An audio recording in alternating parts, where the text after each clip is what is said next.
Hell comic book. Today we're talking about Rook Exodus issue 7. Now if you've been on this channel for a while, you know that we covered the first 6 issues, the first arc of Rook Exodus, I believe last year and earlier this year. And now this series has come back with issue 7. It is this new arc, but it is still dealing with the effects in this, issues that happened with the first arc, the first 6 issues of the series.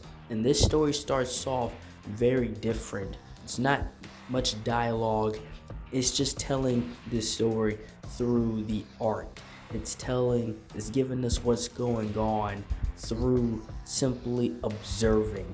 And we come across these new wardens. And wardens, if you do not know, this is your first time, wardens are these people that were in charge of, taking care of the animals and making them work for the humans on this new planet through these helmets. And that's how they control the animal. For instance, if you had a helmet that let you control sharks, then you can control all sorts of sharks through your helmet, through the helmet assigned for you. And that's who these wardens are. And this particular warden, whoever this mysterious being is come in contact with another one. And another situation here is that not all the wardens are on the same page. Some are trying to steal the other helmets, and others simply have their own agenda.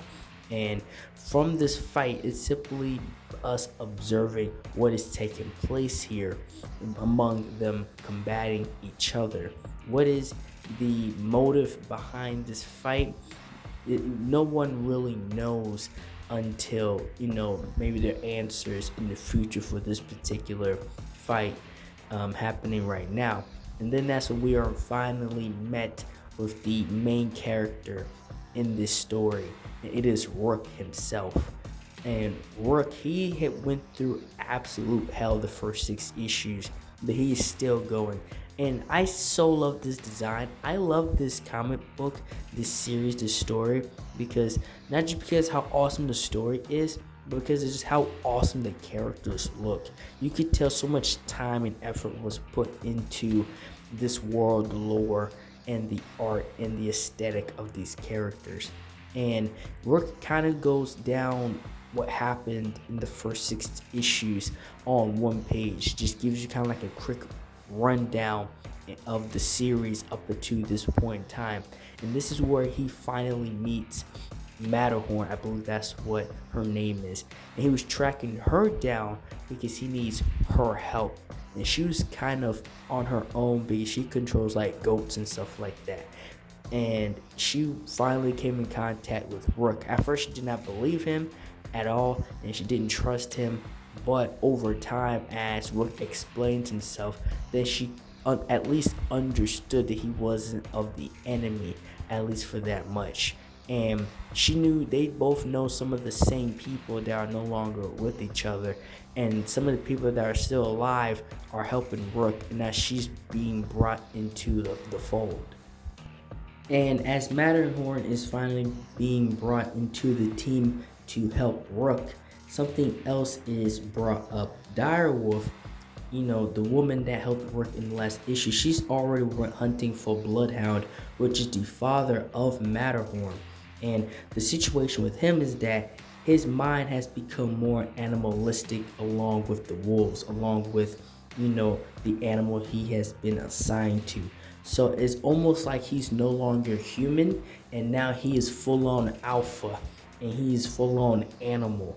And Direwolf is trying to get through to him, but Matterhorn told Rook, like, there's nothing of him left. We need to get to her now, or else, he's going to rip her apart, because he killed Matterhorn's last team. So this guy's already got a body count under him already.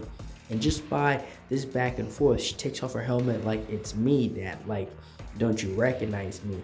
And there's no, like, he doesn't say anything. He just looks at her for a moment, and that's when he went in for the kill. He doesn't even recognize his own daughter. And as they fight, and as, they're having their back and forth, this large blast happens, and they fall through the floor. And as they fall through the floor, this man that's like in this spider arachnid like machine captures them. And this guy must have been obviously just waiting underground like a predator, because now both of them, her father and her, are captured. And that's all I have for this video. Thank you guys for watching this video. Like, share, and subscribe for more. And thank you for watching.